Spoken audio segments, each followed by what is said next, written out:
একদিকে অপরাধের জন্য আমরা বলি না খাল কেটে কুমির আনা, একদিকে অপরাধের রাস্তা খুলছে, আবার যেই অপরাধ ইসলাম শাস্তি নিয়ন্ত্রণের জন্য হুদুদ, কিসাস, তা'যীরাত 3টা দণ্ডবিধি দিয়েছে। আমি ওই দিনও বলেছি, আজকেও বলছি, বাংলাদেশে আপনারা কত আইন করেছেন, কত সংস্কার করেছেন, কেউ তো খুন বন্ধ করতে পারেন নাই, কেউ তো চাঁদাবাজি বন্ধ করতে পারেন নাই, কেউ তো টেন্ডারবাজি বন্ধ করতে পারেন নাই, কেউ তো দুর্নীতি বন্ধ করতে পারেন নাই, কেউ ব্যাংক ডাকাতি বন্ধ করতে পারেন নাই, কেউ বিদেশে টাকা পাচার বন্ধ করতে পারেন নাই। সাতার মাথা সব বাদ দেন, আল্লাহর কোরআনের দণ্ডবিধি 3 মাসের জন্য বাস্তবায়ন করেন, সব বন্ধ হয়ে যাবে ইনশাআল্লাহ।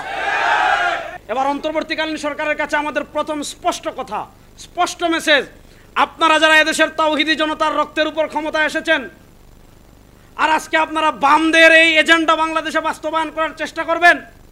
2024-এর জুলাই আগস্টের গণবিপ্লব যখন হয়েছিল, তখন তো বামদেরকে দেখি নাই, তখন তো নাস্তিকদেরকে দেখি নাই, তখন তো শাহবাগীদেরকে দেখি নাই, তখন তাওহীদি জনতা মাঠে নেমেছিল। আর আপনারা এগুলা বাস্তবায়ন করবেন। আগে আপনারা বলেন, যারা উপদেষ্টা পরিষদে বসে আছেন, এই 4 ক্ষেত্রে ইসলাম নারীর প্রতি বৈষম্য করেছে, এটা আপনারা মানেন কি না? যদি মানেন, আপনাদেরও ঈমান নাই, আপনারা মুরতাদ। নারী বিষয়ক সংস্কার কমিশনের যে প্রতিবেদন, এই পুরা প্রতিবেদন বাংলাদেশের ইতিহাসে ইসলামের বিরোধিতা এবং বাংলাদেশের ইতিহাসে এত খুল্লুম খুল্লা ধর্ম অবমাননা আর কেউ করেছে কিনা আমার জানা নেই। এত ভয়াবহভাবে এই নারী বিষয়ক সংস্কার কমিশনের প্রতিবেদনে ইসলাম বিরোধিতা, ইসলামকে খাটো করা, ধর্মকে খাটো করা, তারা কি কি কাজ করেছে এবং এটার প্রতিবাদে আমরা কেন সরব হয়েছি, তার কয়েকটা পুরা বিস্তারিত আলোচনা করার তার সুযোগ নাই বা আমার পক্ষে সম্ভব না। আমি কয়েকটা জিনিস আলোচনা করি। 1 নম্বর, প্রথম যে কাজ করেছে, তারা নারী উন্নয়নের ক্ষেত্রে 1 নম্বর বাধা সাব্যস্ত করেছে ধর্মকে, এবং এটা তারা একদম পরিষ্কার ভাষায় বলেছে। যেমন আমি পড়ে শোনাই, এই প্রতিবেদনের 33 নম্বর পৃষ্ঠা থেকে তারা ভূমিকা শুরু করেছে। একদম শুরুর কথা, বাংলাদেশের সংবিধানে জনপরিসরে নারী ও পুরুষের সমতা নিশ্চিত করা হয়েছে, তবে ধর্মভিত্তিক পারিবারিক আইনে নারীর প্রতি বৈষম্য বিদ্যমান, যেমন বিয়ে, তালাক, অভিভাবকত্ব, উত্তরাধিকার। তাছাড়া অন্যান্য আইনেও নারীর প্রতি বৈষম্যমূলক বিদ্যমান রয়েছে, এই বৈষম্যমূলক বিধান রয়েছে। যে নারী পুরুষের সমতা থাকার পরও আমাদের দেশে নারীর প্রতি 4টা ক্ষেত্রে বৈষম্য হয়, তারা বলেছে। বিয়ে, তালাক, অভিভাবকত্ব, যেটাকে আমরা আরবিতে বলি ওয়ালায়াত, উত্তরাধিকার, যেটাকে আমরা বলি ওয়ারাসাত। তারা বলেছে এই 4টা ক্ষেত্রে নারী ধর্মের প্রতি, এই ধর্ম নারীর প্রতি বৈষম্য করেছে। এরপরে লিখেছে, এই 2 প্যারা পরে লিখেছে, ধর্মীয় বিধানের ভিত্তিতে পরিচালিত ব্যক্তিবাচক আইনগুলো নারীদের জন্য বিশেষভাবে বৈষম্য সৃষ্টি করেছে। যে আমাদের ধর্মের যে পারিবারিক আইনগুলো আছে, এগুলো নারীদের প্রতি বৈষম্য সৃষ্টি করেছে, এটা লিখেছে এখানে। এবং একদম প্রস্তাবনার শুরুতেই তারা লিখেছে, একদম প্রস্তাবনার শুরুতে প্রায় 5-6 জায়গায় একদম স্পষ্ট ভাষায় তারা এই কথা লিখেছে যে নারীর প্রতি বৈষম্য রয়েছে। যেমন আমি এখান থেকে 9 নম্বর পৃষ্ঠা থেকে আরেকটু পড়ে শোনাই। সংবিধানের 28 অনুচ্ছেদের অধীনে নারী ও পুরুষের মধ্যে বৈষম্যমূলক বিধান বিদ্যমান, বিশেষ করে বিবাহ বিচ্ছেদ ও ভরণ পোষণের ক্ষেত্রে ধর্মীয় আইন অনুসরণ বাধ্যতামূলক হওয়ায় নারীরা বৈষম্যের শিকার হন। বিবাহ বিচ্ছেদ, যেটাকে বলি আমরা তালাক, এরপর হলো ভরণ পোষণ, এই 4টা ক্ষেত্রে আমাদের দেশের নারীরা বৈষম্যের শিকার হয়। তার একমাত্র কারণ কি? তারা বলেছে তার একমাত্র কারণ হলো ধর্মীয় আইন বাধ্যতামূলক হওয়ার কারণে। আমার কথা অত্যন্ত পরিষ্কার, এবং আমার এই কথার সাথে এখানের সব ওলামা একরাম ঐক্যবদ্ধ হবেন। কোনো মানুষ যদি এটা মনে করে ধর্ম এই 4 ক্ষেত্রে নারীর সাথে বৈষম্য করেছে, তার ঈমান থাকবে না, সাথে সাথে মুরতাদ হয়ে যাবে। হিসাব অত্যন্ত সহজ। এবার আসেন, এটা হলো তাদের ভূমিকার কথা, যে ভূমিকায় তারা ধর্ম আর নারীকে আলাদা আলাদা করে দিয়েছে। এরপর কি করেছে? বর্তমান পৃথিবীতে আমেরিকান এনজিওদের মাধ্যমে পুরা মুসলিম পৃথিবীতে একটা পৃথিবীর ভয়াবহ জঘন্য একটা অপরাধ, সেটা হলো সমকামিতা। এটাকে তারা এলজিবিটি ট্রান্সজেন্ডার, এলজিবিটি, লিসবেন, এই নানাভাবে তারা এলজিবিটির মাধ্যমে এটাকে তারা প্রতিষ্ঠিত করতে চায়। তো তারা আমাদের দেশে সমকামিতা বলেন, ট্রান্সজেন্ডার বলেন, এলজিবিটি, এগুলা সরাসরি বললে মানুষ এটা মানবে না। এজন্য শব্দের মার পেছে এই এমন শব্দ তারা ব্যবহার করার কথা বলেছে, যেই শব্দগুলো ব্যবহার করলে আপনার যারা সমকামী আছে তাদের অধিকারের কথা আসবে, আপনার যারা ট্রান্সজেন্ডার আছে তাদের অধিকারের কথা আসবে। আমি আপনাদেরকে 2টা জিনিস দেখাই। একটা হলো আমাদের সংবিধান থেকে, আমাদের সংবিধানের আমি আমাদের সংবিধান থেকে প্রথমে দেখাই, তারপর আমি আপনাদের আবুল কালাম আজাদ বাশার সাহেবকে আমি আসার আগে বলেছিলাম যে আমি তো এখানে সবার চেয়ে ছোট, আমাকে একটু সময় দিতে হবে। আমি একটু আপনাদেরকে পড়ে শোনাই। এই গণিকাবৃত্তির আলোচনা আমি পরে আসতেছি। মানে আমাদের সংবিধানের অনেক জায়গায় মানে আমাদের মানুষের মানে লিঙ্গ আলোচনা করতে গিয়ে পুরুষ এবং মহিলার কথা লেখা হয়েছে, পুরুষ এবং মহিলা। সেখানে তারা কি সুপারিশ করেছে সেটা আমি আপনাদেরকে একটু দেখাচ্ছি।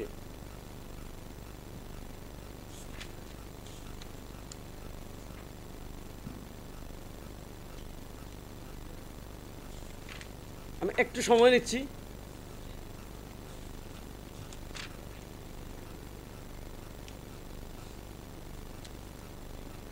আচ্ছা, একটা জিনিস আমি প্রথমে যেহেতু এটা বের হয়েছে সেটা একটু আমি আপনাদেরকে তাদের একটা বৈপরীত্য দেখাই, তারপরে আলোচনা আসতেছি।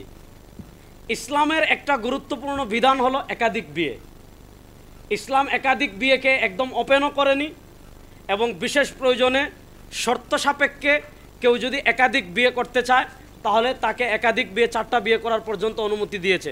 এটা শর্তের সাথে ইসলাম এটাকে কি করেছে, সীমাবদ্ধ করেছে। এবার আসেন, তারা নারী সংস্কার কমিশনের 241 নম্বর পৃষ্ঠায় 241 নম্বর পৃষ্ঠায় তারা বলেছে এই যে পুরুষ একাধিক আইন মানে পুরুষ একাধিক বিয়ে করতে পারে এই আইনকে রহিত করতে হবে। আচ্ছা, পুরুষ একাধিক বিয়ে করেন এই আইনকে তারা রহিত করার কথা বলছে, কিন্তু এরপরে তারা কি বলছে, একদিকে একাধিক ইসলামের এটাও একটা বিধান, এটাকে তারা রহিত করার কথা বলছে, কিন্তু এর সাথে সাথে তারা এটাও লিখছে। আমি আপনাদেরকে একটু পড়ে শোনাই, তাহলে আপনারা বুঝবেন যে আসলে তারা কি করতে চাচ্ছে। তারা লিখেছে যে এই যে গণিকাবৃত্তির বিষয়টি বাদ দিতে হবে, অর্থাৎ আমাদের সংবিধানে গণিকাবৃত্তি, জুয়া এগুলাকে অপরাধ হিসাবে সাব্যস্ত করা হয়েছে এবং আমাদের সংবিধানে লেখা হয়েছে যে যারা এগুলা করবে তাদেরকে নিরুৎসাহিত করে রাষ্ট্র তাদেরকে পুনর্বাসন করবে। তো একদিকে তারা বলছে এখানে যে এই যে দেখেন এখানে লিখেছে গণিকাবৃত্তির বিষয়টি বাদ দিতে হবে। এই যে দেখেন তাদের এই নারী বিষয়ক সংস্কার কমিশন প্রতিবেদনের 34 নম্বর পৃষ্ঠায় তারা লিখেছে গণিকাবৃত্তির বিষয়টি বাদ দিতে হবে কারণ জনস্বাস্থ্য নৈতিকতার নামে যৌনকর্মীদের পেশাকে নিরোধ করা মানবাধিকার লঙ্ঘন।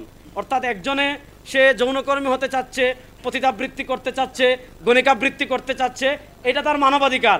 সুতরাং আপনি তাকে যদি পতিতাবৃত্তি করতে নিষেধ দেন তাহলে তার মানবাধিকার লঙ্ঘন হচ্ছে।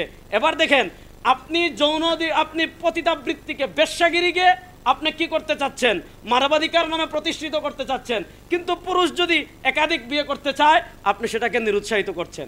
এবার দেখেন এইগুলো তাদের মানে এটা হলো ইসলামের বিরুদ্ধে একটা খুল্লুম খুল্লা ষড়যন্ত্র। এর একটা আমি প্রমাণ দেখাই।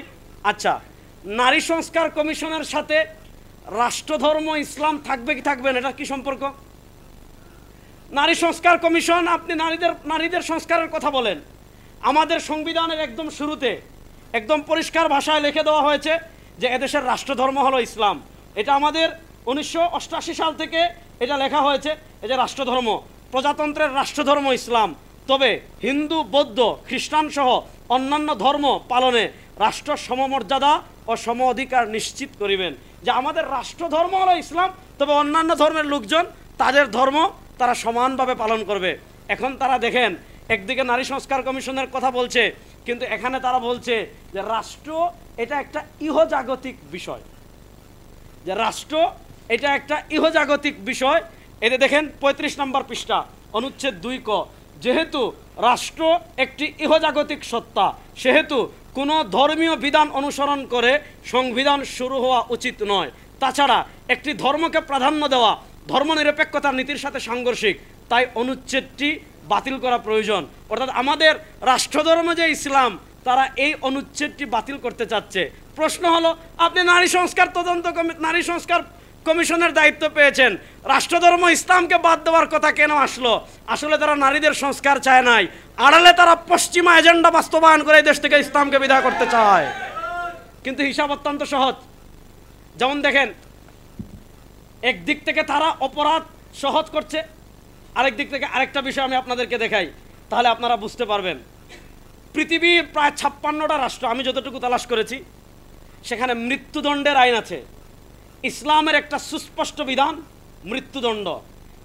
কিছু ক্ষেত্রে কোন কোন ক্ষেত্রে মৃত্যুদণ্ড দেওয়া হবে সেটার লেয়ার আছে, স্তর আছে, কিন্তু মৃত্যুদণ্ড একটা আইন।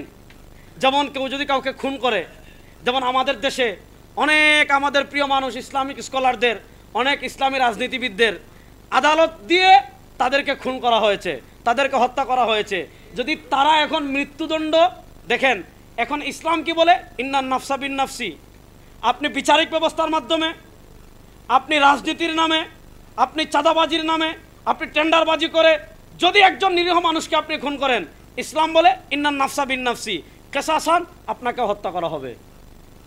তো এখন কেউ যদি বিবাহিত পুরুষ কেউ ধর্ষণ করে, ইসলাম তাকে বিধান দিয়েছে রজম মেরে হত্যা করা। এই যে মৃত্যুদণ্ড, এটা শুধু ইসলাম ধর্মের আইন না, এবং এটা যে শুধু মুসলিম রাষ্ট্রগুলোতে আছে ব্যাপারগুলো এমন না। পৃথিবীর অনেক রাষ্ট্রে, যেগুলো মুসলিম কান্ট্রি না, মুসলিম রাষ্ট্র না, সেখানেও কি আছে, মৃত্যুদণ্ডের আইন আছে। দেখেন, একদিকে তারা বেশ্যাগিরিকে কি করতে চাচ্ছে, পতিতাবৃত্তিকে অনুমোদন করতে চাচ্ছে, একদিকে রাষ্ট্রধর্ম থেকে ইসলামকে বাদ দিতে চাচ্ছে। আবার এখানে লিখেছে কি, এই যে মৃত্যুদণ্ড এটা অমানবিক। দেখেন 34 নম্বর পৃষ্ঠায় তারা লিখেছে যে এই অনুচ্ছেদের সংশোধন করে, মানে আমাদের সংবিধানের 35 নম্বর অনুচ্ছেদ, এই অনুচ্ছেদ সংশোধন করে নিষ্ঠুর অমানসিক যন্ত্রণা বা লাঞ্ছনাকর দণ্ড, এরপরে মৃত্যুদণ্ড শব্দটি যুক্ত করে মৃত্যুদণ্ডের বিধান বিলুপ্ত করা। একদিকে অপরাধের জন্য আমরা বলি না খাল কেটে কুমির আনা, একদিকে অপরাধের রাস্তা খুলছে, আবার যেই অপরাধ ইসলাম শাস্তি নিয়ন্ত্রণের জন্য হুদুদ, কিসাস, তা'যীরাত 3টা দণ্ডবিধি দিয়েছে। আমি ওই দিনও বলেছি, আজকেও বলছি, বাংলাদেশে আপনারা কত আইন করেছেন, কত সংস্কার করেছেন, কেউ তো খুন বন্ধ করতে পারেন নাই, কেউ তো চাঁদাবাজি বন্ধ করতে পারেন নাই, কেউ তো টেন্ডারবাজি বন্ধ করতে পারেন নাই, কেউ তো দুর্নীতি বন্ধ করতে পারেন নাই, কেউ ব্যাংক ডাকাতি বন্ধ করতে পারেন নাই, কেউ বিদেশে টাকা পাচার বন্ধ করতে পারেন নাই। সাতার মাথা সব বাদ দেন, আল্লাহর কোরআনের দণ্ডবিধি 3 মাসের জন্য বাস্তবায়ন করেন, সব বন্ধ হয়ে যাবে ইনশাআল্লাহ। একদিক থেকে তারা খাল কেটে অপরাধ করার সুযোগ দিচ্ছে, আর আবার আরেক দিক থেকে শাস্তির বিধান তারা রহিত করতে চাচ্ছে। আমি সময় নিচ্ছি না, অনেক বরেণ্য ব্যক্তিরা আছেন। আমরা আমাদের পক্ষ থেকে, আমি ডক্টর আবুল কালাম আজাদ বাশার হাফিজুল্লাহকে এটা দিয়েছি, আমার অত্যন্ত শ্রদ্ধাভাজন ডক্টর খলিল রহমান মাদানী হাফিজুল্লাহ তাকেও দিয়েছি, আরও অনেক বড় বড় নেতৃবৃন্দকে আমরা এটা পৌঁছাইছি। নারী বিষয়ক সংস্কার কমিশন 2025 সমস্যা বিশ্লেষণ ও নীতিগত প্রস্তাবনা। হিসাব অত্যন্ত সহজ। বাংলাদেশের 52 বছরে ইসলামপন্থীদেরকে ওভারটেক করে, হ্যাঁ কেউ কেউ মধু খেয়েছেন ঠিক আছে, কিন্তু কোরআনের বিরুদ্ধে আইন করে সেটা আপনি বাংলাদেশে বাস্তবায়ন করবেন। হিসাব সহজ, আমাদের শরীরে 1 ফোঁটা রক্ত থাকতে এটা বাস্তবায়ন হতে দেব না ইনশাআল্লাহ। যদি এর জন্য আমরা সরাসরি একদম স্পষ্ট ভাষায় বলি, এর জন্য যদি আমাদের যুদ্ধ করার প্রয়োজন হয়, আমাদের লাশ আগে পড়বে, আমাদের লাশের উপর আপনারা এটা বাস্তবায়ন করবেন। একজন তাওহীদি মুসলমান বাংলাদেশে জীবিত থাকবে, এই কমিশনের এটা আমরা বাস্তবায়ন করতে দেব না ইনশাআল্লাহ। সুতরাং নানা ইস্যু আসবে, নানা দিক থেকে, ডান বাম থেকে অনেক ইস্যু আসবে। এটা হলো আমাদের ইজ্জতের প্রশ্ন। আমাদের সব আকীদা মাসলাক আপন জায়গায় রেখে ইনশাআল্লাহ এই ইস্যুতে যদি আমরা ঐক্যবদ্ধভাবে কাজ করি, তারা পারবে না ইনশাআল্লাহ। আসসালামু আলাইকুম ওয়া রাহমাতুল্লাহ।